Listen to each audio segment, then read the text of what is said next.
नमस्कार बच्चों, आज अपने आपका चैप्टर नंबर 4 विश्व का इतिहास जो है उसके बारे में पढ़ेंगे, जिसमें सबसे पहले अपने यूरोप में राष्ट्रवाद नेशनलिज्म का उदय किस प्रकार से हुआ। यूरोप जो है एक बहुत ही ज़्यादा टुकड़ों में बंटा हुआ देश था, जो क्या है पूरी रूप से संगठित होता है। बहुत ही छोटे छोटे इलाके बाद में चलकर एक संगठित देश का रूप लेते हैं। वो किस प्रकार से इस घटनाक्रम को होता है वो देखते हैं। तो सबसे पहले कि यूरोप में राष्ट्रवाद का उदय कैसे हुआ। देखिए, यूरोप में राष्ट्रवाद का उदय जो है वो सबसे पहले 1789 में फ्रांस की क्रांति के साथ हुआ। 1789 में जो फ्रांस की क्रांति हुई थी उसमें हुआ। इस समय लोगों के मन में भावना आई एक बात की, जिसका नाम है राष्ट्रवाद। अब राष्ट्रवाद क्या होता है? लोगों का अपने देश के प्रति उच्च सम्मान जो होता है, अपने देश के प्रति सब कुछ न्यौछावर करने की जो भावना होती है, वो होता है राष्ट्रवाद। 1889 में जब क्रांति होती है फ्रांस के अंदर, तब जनता को समझ में आता है कि देश कितना महत्वपूर्ण है। ये पहली अभिव्यक्ति थी यूरोप में, जब व्यक्ति जो है वो अपने छोटे समुदाय को छोड़कर एक पूरे राष्ट्र के रूप को सोचने का प्रयास करता है, नेशन स्टेट के रूप में उसे को सोचने का प्रयास करता है। ये पहला हुआ था। इसके पीछे देखते हैं अपने कारण क्या थे कि यूरोप जो है वो इतना बंटा हुआ क्यों था। पहले देखते हैं यूरोप जो है वो इतने टुकड़ों में बंटा हुआ क्यों था। देखिए, यूरोप में क्या है, अलग अलग भाषाएं थी, बहुत सी प्रकार की भाषाएं थी, या उससे भी अलग क्षेत्र के रूप में क्या है, राजाओं के जो छोटे छोटे साम्राज्य थे वो अलग अलग रूप से बंटे हुए थे। जैसे अपने देखते हैं डचों में बंटा हुआ था यूरोप, कैंटेनों में बंटा हुआ था। ये छोटे छोटे जो राज्य थे वो अपनी स्वायत्तता लिए हुए थे, अपने आप को सर्वोपरि मानते थे और उनके अपने नियम कानून हुआ करते थे। उनके शासक अपने हिसाब से उनको चलाया करते थे, जिसके कारण लोग आपस में बंटे हुए रहते थे। उनमें कभी एकता की भावना उत्पन्न ही नहीं हुई। दूसरा, हमने देखा है कि भाषा, यूरोप में बहुत सी प्रकार की भाषाएं थी। जैसे स्वयं इंग्लिश जो है वो लैटिन भाषा से निकली है, ठीक है। टस्कन लैंग्वेज से इटालियन लैंग्वेज बनी, या इतालवी भाषा, या अलग अलग भाषाओं में जो है वो देश बंटा हुआ था। जैसे हैब्सबर्ग के जो शासक वर्ग के लोग थे, हैब्सबर्ग में जो कुलीन वर्ग के लोग थे, वो जर्मन भाषा का इस्तेमाल किया करते थे। साधारण जनता की भाषा अलग थी, ठीक है। कुछ कहीं पर लोग जो है जैसे लोम्बार्डी और वेनेशिया में इटालियन लैंग्वेज का यूज होता था, ठीक है, जो टस्कन से बनी है। या अलग अलग जो छोटे छोटे क्षेत्र थे वहाँ पर अलग अलग प्रकार की भाषाओं से यूरोप क्या है बंटा हुआ था। अब भाषा इतनी अलग है, छोटे छोटे साम्राज्य बंटे हुए हैं, शासक उनके अलग अलग हैं, संस्कृति बदल रही है, यानी जो किसी प्रकार का एक रूपता है उनमें वो कहीं से भी दिखाई नहीं दे रही, जिसके कारण क्या है यूरोप आपस में बहुत ही छोटे छोटे फ्रेगमेंट्स में, टुकड़ों में बंटा हुआ था। अब देखते हैं कि ये इतने टुकड़ों में बंटा हुआ, छोटे छोटे टुकड़ों में बंटा हुआ एक महाद्वीप जो है वो अलग अलग देशों में किस प्रकार से विभाजित होता है, या किस प्रकार से देशों का गठन होता है। देशों के गठन के बारे में अपने पढ़ेंगे तो उसमें सबसे अच्छा एग्जाम्पल आपके इस बुक में है इटली और जर्मनी का एकीकरण। उससे पहले देखते हैं कि जो ये राष्ट्रवाद है, ठीक है, नेशनलिज्म की भावना जो है वो यूरोप में आई कहाँ से, जिसमें पहला पॉइंट अपने देखते हैं इंग्लैंड व फ्रांस की क्रांति। आपकी बुक के अकॉर्डिंग पहला पॉइंट मध्यम वर्ग का उदय है, लेकिन अपने क्या है थोड़ा टाइमलाइन के अकॉर्डिंग चलते हैं ताकि आपको समझ में आता रहे कि इंग्लैंड व फ्रांस की क्रांति।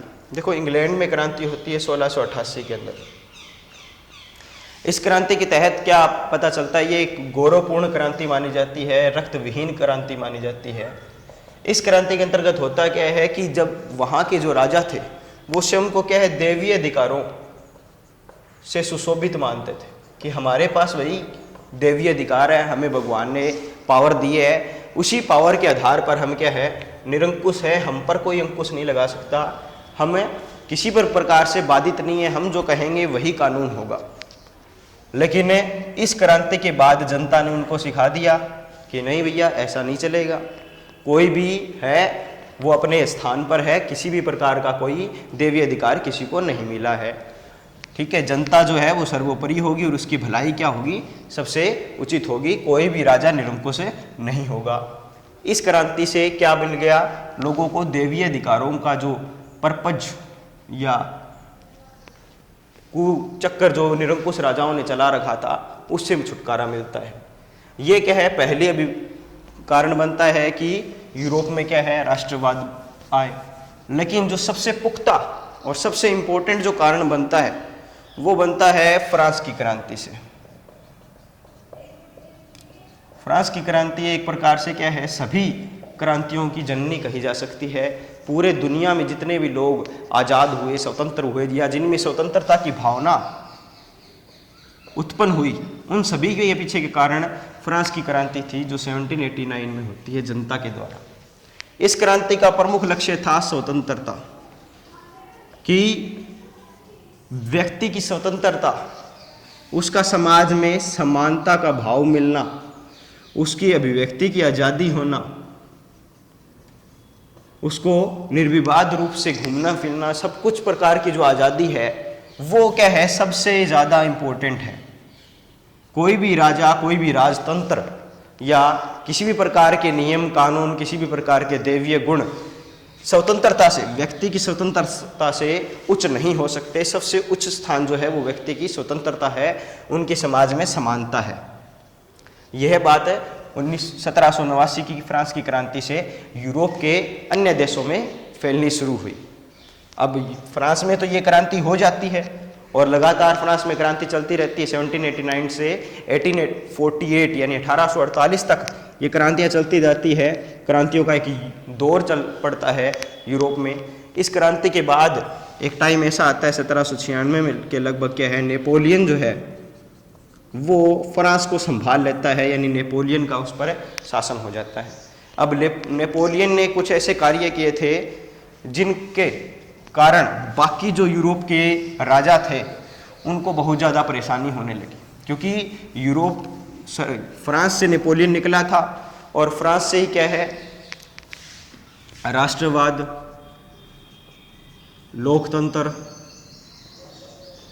या स्वतंत्रता, इन शब्दों की उत्पत्ति हुई उस क्रांति के बाद। तो नेपोलियन जिन जिन देशों पर उसने आक्रमण किया और जिन जिन देशों को उसने जीता, स्पेन, इटली या जर्मनी, रूस के क्षेत्र, इंग्लैंड के क्षेत्र, उन सभी क्षेत्रों को उसने, ऑस्ट्रिया, उन सभी जितनों को भी उसने जीता, वहाँ पर इन भावनाओं को उसने क्या है, विकसित कर दिया। अब जब 1815 में नेपोलियन की मृत्यु होती है, उसकी हार होती है, और उसको हराने के लिए क्या करना पड़ता है भी, इंग्लैंड, ऑस्ट्रिया, पर्शिया, रूस, ये चारों देश मिलकर क्या करते हैं, उसके खिलाफ एक मोर्चा तैयार करते हैं और उसको हराते हैं।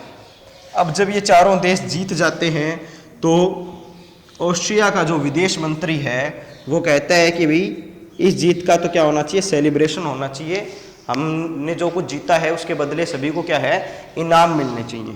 कहाँ का विदेश मंत्री था, ऑस्ट्रिया का, नाम था मैटरनिक। अब मैटरनिक ने क्या है, एक सुझाव दिया कि हम क्या है, एक बैठक करेंगे, और बैठक कहाँ होगी, वियना के अंदर होगी, और उस बैठक को क्या, किस नाम से जाना जाता है, वियना कांग्रेस। वैसे कांग्रेस का मतलब ही क्या होता है, एक जगह असेंबल होना, एक जगह इकट्ठा होना। वियना कांग्रेस होती है 1815 में, और अपना नेक्स्ट पॉइंट चला जाता है, यानी इंग्लैंड और फ्रांस की क्रांति से जो नेक्स्ट पॉइंट है अपना 1815 का नया रूढ़िवाद, वो आ जाता है अब वियना की कांग्रेस से। यानी ये जो पॉइंट है सेकंड, उसका सारा जो सार है वो इसी 1815 की वियना कांग्रेस में छिपा हुआ है। इंग्लैंड व फ्रांस की क्रांति में क्या हुआ, इंग्लैंड की क्रांति से दैवीय अधिकारों के कारण जो निरंकुश राजा अपने आप को बिना अंकुश के मानते थे, उससे छुटकारा मिलता है यूरोप के लोगों को। और फ्रांस की क्रांति से स्वतंत्रता, समानता और राष्ट्रवाद जैसी भावनाएं जो हैं वो पैदा होती हैं। अब वियना की कांग्रेस 1815 के बाद का नया रूढ़िवाद क्या होता है? वियना की कांग्रेस होती है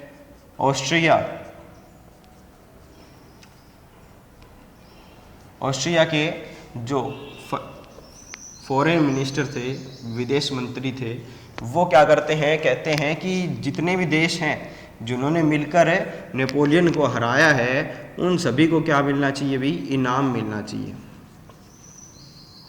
और जो भी राजा थे उन सभी का जो भी राजतंत्र जा चुका था, मोनार्की सिस्टम जो खत्म हो चुका था, वो दोबारा से विकसित होना चाहिए।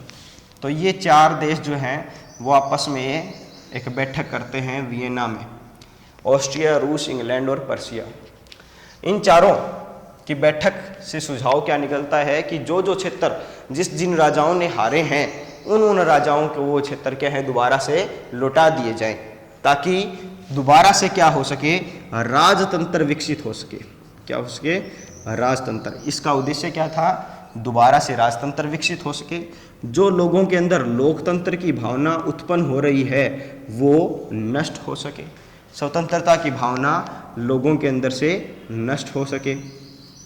इसके साथ साथ उन्होंने क्या किया, इस वियना कांग्रेस में रूस को जर्मनी के काफ़ी क्षेत्र दे दिए, पोलैंड वगैरह क्षेत्र जो थे वो रूस को मिल गए। फ्रांस का जो क्षेत्र था वो दोबारा से बर्बन डेंसिटी को, यानी जहाँ जो लुई 16वां वगैरह जो राजा थे, उसी क्या है शासकों के वंशजों को क्या है फ्रांस सौंप दिया जाता है। पर्शिया को अलग से जगह दे दी जाती है, इंग्लैंड को बहुत से क्षेत्र जर्मनी के और इटली के दे दिए जाते हैं। इन सभी के लिए कौन जिम्मेवार था? मैटरनिक, ऑस्ट्रिया का विदेश मंत्री। इसीलिए वियना कांग्रेस को मैटरनिक सिस्टम भी कहते हैं। क्या कहते हैं? मैटरनिक सिस्टम भी कहते हैं। अब देखिए, इस वियना कांग्रेस में ये सारी चीज़ें डिसाइडेड हो गई हैं कि राजतंत्र दोबारा से लागू किया जाएगा, लोकतंत्र और स्वतंत्रता की भावना क्या हो जाएगी, लोगों से नष्ट की जानी चाहिए। ये क्या है, लोगों को दबाने का प्रयास किया गया। जब एक बार लोगों को पता लग गया कि हमें स्वतंत्रता मिलनी चाहिए, हमारी स्वतंत्रता सबसे ज़्यादा उपयोगी है, लोकतंत्र का शासन होना चाहिए, तो लोग जो है इस 1815 के बाद का जो नया रूढ़िवाद था कि राजतंत्र दोबारा से आएगा, इसको अपनाने वाले नहीं थे। इसीलिए क्या होता है, एक मध्यम वर्ग का उदय होना शुरू होता है। कब होता है? इंग्लैंड में जब औद्योगिक क्रांति होती है, उसके बाद औद्योगिक क्रांति के साथ ही क्या है कि मध्यम वर्ग का उदय होता है। मध्यम वर्ग से मतलब क्या है? व्यापारी, उद्योगपति या जो सेवा क्षेत्र के लोग थे। मध्यम वर्ग में कौन कौन लोग आते हैं? व्यापारी, उद्योगपति, सेवा क्षेत्र के लोग, जैसे डॉक्टर हैं, वकील हैं, टीचर हैं। ये सारे लोग जो हैं वो मध्यम वर्ग के थे। यूरोप जो है वो कई वर्गों में बंटा हुआ देश था, मतलब जो लोग यूरोप के देश थे वो अलग अलग वर्गों में बंटे हुए थे। कहीं पर निरंकुश राजतंत्र था, जैसे मध्य और पूर्वी यूरोप में, व पूर्वी यूरोप में निरंकुश राजतंत्र था, निरंकुश राजतंत्र। इंग्लैंड की औद्योगिक क्रांति के बाद इस वर्ग का उदय होता है, क्योंकि वहाँ अलग अलग वर्गों में लोग बंटे हुए थे। एक तो निरंकुश राजतंत्र के लोग थे, या जिन्हें कुलीन वर्ग के लोग कहा जाता था। एक था कृषक वर्ग, जो क्या है खेती किया करता था। एक था जमींदार या जागीरदार वर्ग जो किसानों से टैक्स वगैरह लिया करता था। एक वर्ग जो था वो पादरियों का हुआ करता था, जो क्या है धार्मिक रूप से प्रतिष्ठित था। इन सभी वर्गों के उपरांत एक नए वर्ग, मध्यम वर्ग का उदय होता है, जो क्या है स्वतंत्रता की भावना या समानता के विचारों वाला था। इसके साथ साथ ही जब औद्योगिक क्रांति होती है तो एक वर्ग जैसे मध्यम वर्ग बना था, वैसे ही कृषकों के समान एक वर्ग बनता है जिसको क्या है, श्रमिक वर्ग कहते हैं। क्योंकि जब फैक्ट्रियों में बड़े उत्पादन करने के लिए मजदूरों की आवश्यकता पड़ी तो बहुत से क्षेत्रों से मजदूर यहाँ आकर रहने लगे और नए एक श्रमिक वर्ग का उदय हुआ। लेकिन मध्यम वर्ग में क्या है, श्रमिक वर्ग नहीं आएगा, उसमें सिर्फ उद्योगपति या व्यापारी या सेवा क्षेत्र के लोग ही आएंगे। उसके बाद अपना नेक्स्ट पॉइंट है उदारवादी राष्ट्रवाद।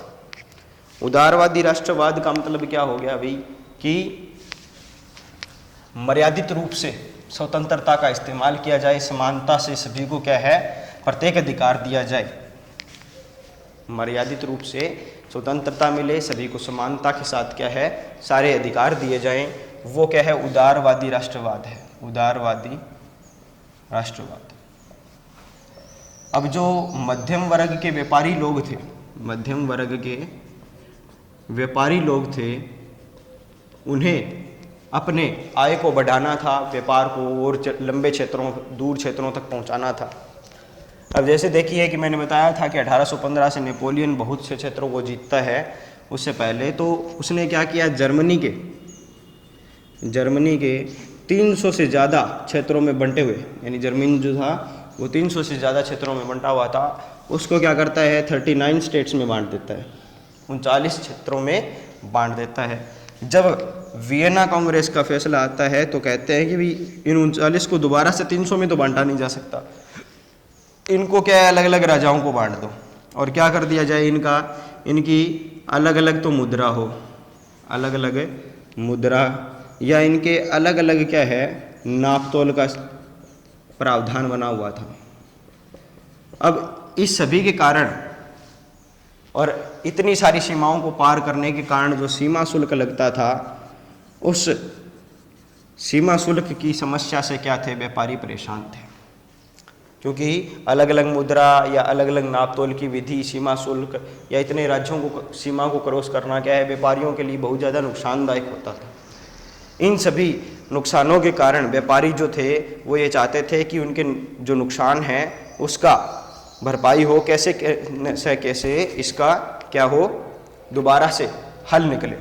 इसके लिए उन्होंने क्या है, एक परसा में एक समूह है जो है वो एक बैठक बुलाता है, व्यापारियों का समूह है, जो जोल्वेराइन नामक संस्थान बनाता है।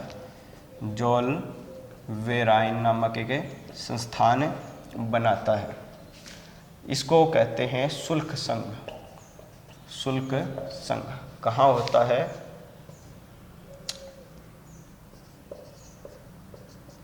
पैसा के अंदर। तो यहाँ पर क्या है,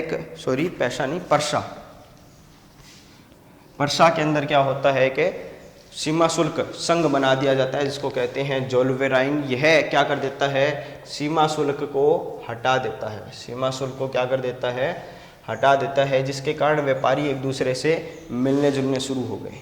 अब इससे फ़ायदा क्या होगा कि व्यापारी एक दूसरे से मिल रहे हैं, व्यापार हो रहा है, इससे राष्ट्रवाद का क्या मतलब है या राष्ट्रवाद से इसका क्या संबंध है। जब व्यापारी एक दूसरे के संपर्क में आए, उन्होंने देखा, मिले जुले एक दूसरे से, तो उनको पता लगा कि हमारी संस्कृति ज़्यादा अलग नहीं है एक दूसरे से, हमारी भाषाएं इतनी ज़्यादा अलग नहीं हैं। तो इसके कारण उनमें क्या है, एकता की भावना जो है वो शुरू हो गई, इकट्ठा होना, उनको क्या है, एकत्रित होने कि उनमें लालसा हो गई कि अगर यही जो हम बंटकर इतने क्षेत्रों में क्या है एक दूसरे का नुकसान कर रहे हैं, या बाज़ार हमारे को सीमित मात्रा में मिलता है, या जितने भी रिसोर्सेज हैं वो हमको सही सुविधा के अनुसार नहीं मिल रहे हैं, उन सभी रिसोर्सेज और संसाधनों का सदुपयोग हो सकेगा। इसके लिए हमें क्या होना चाहिए, एक होना चाहिए। हमारे लिए क्या होना चाहिए कि राष्ट्र होना चाहिए। इस बात से क्या होता है, राष्ट्रवाद का उदय होता है। जैसे इंग्लैंड की और फ्रांस की क्रांति से राष्ट्रवाद, स्वतंत्रता की भावना पैदा होती है, नया रूढ़िवाद आता है, लोग को दबाने का प्रयास किया जाता है, तो लोग फिर से स्वतंत्रता और राष्ट्रवाद के लिए कार्य करना शुरू करते हैं। और वैसे ही क्या, मध्यम वर्ग के जो लोग थे उनको स्वतंत्रता और समानता वैसे ही पसंद थी, उससे राष्ट्रवाद का उदय होता है।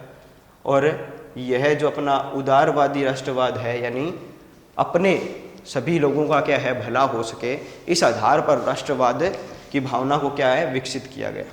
नेक्स्ट अपना जो पॉइंट बचता है वो है क्रांतिकारी। क्रांतिकारी कौन होंगे? क्रांतिकारी वैसे माना गया 1815 में जो वियना कांग्रेस हुई, 1815 में वियना कांग्रेस जो हुई उसके खिलाफ, उसके विरोध में जो कार्य कर रहे थे, उसके विरोध में जो भी कार्य कर रहे थे वो क्या है वियना कांग्रेस के उसके विरोध में जो भी कार्य कर रहे थे वो क्रांतिकारी कहलाए। इसके साथ साथ क्या था, स्वतंत्रता और समानता के लिए जो संघर्ष कर रहे थे वो भी क्या है क्रांतिकारी कहलाए।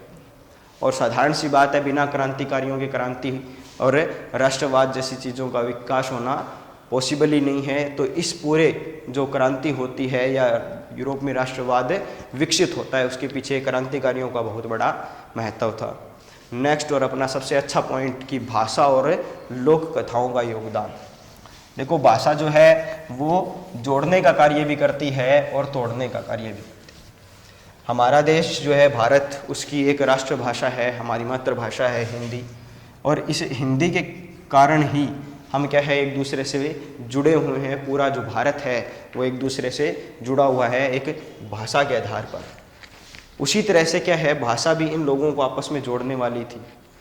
भाषा के जो लोक कथाएँ थी, गीत थे, कविताएं थी, लिटरेचर साहित्य जो था, उससे लोगों को पढ़कर पता चला कि हमारा जो साहित्य है, संस्कृति है वो एक समान है। लगभग हम सभी क्या हैं एक प्रकार के लोग हैं, जीव हैं, और हम सभी को क्या है एकता के साथ रहना चाहिए।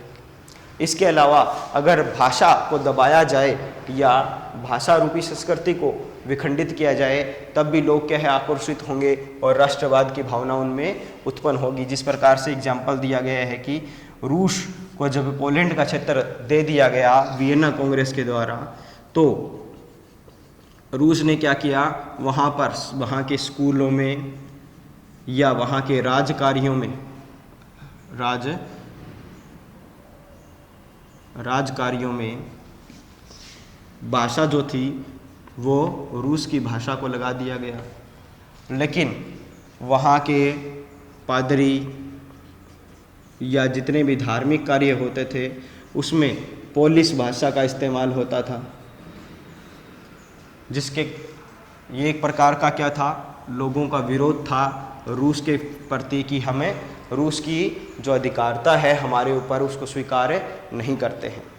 तो देखिए एक प्रकार से कहा जा सकता है कि जो फ्रांस और इंग्लैंड की क्रांतियां हैं या वियना कांग्रेस के दबाव के कारण जो क्रांतिकारी भावना लोगों में उत्पन्न हुई, भाषा के कारण, संस्कृति के कारण जो लोग एक दूसरे के संपर्क में आए, या व्यापार के उद्देश्य जो लोग एक दूसरे के संपर्क में आए, नए नए लोग जो शिक्षित वर्ग उदय हो रहा था या मध्यम वर्ग जिसको कहा गया है, उसके कारण लोग जो है आपस में एक दूसरे से मिले, उनकी भावनाओं का मिश्रण हुआ, उनकी संस्कृति का मिश्रण हुआ, और उसके साथ साथ क्या है राष्ट्रवाद का यूरोप में उदय हुआ। तो आज के लिए बस इतना ही, नेक्स्ट अपने आगे की वीडियो में करेंगे। धन्यवाद। अगर किसी चीज़ की कमी रहती है या गलती है तो feel free to use your comment box. Thank you.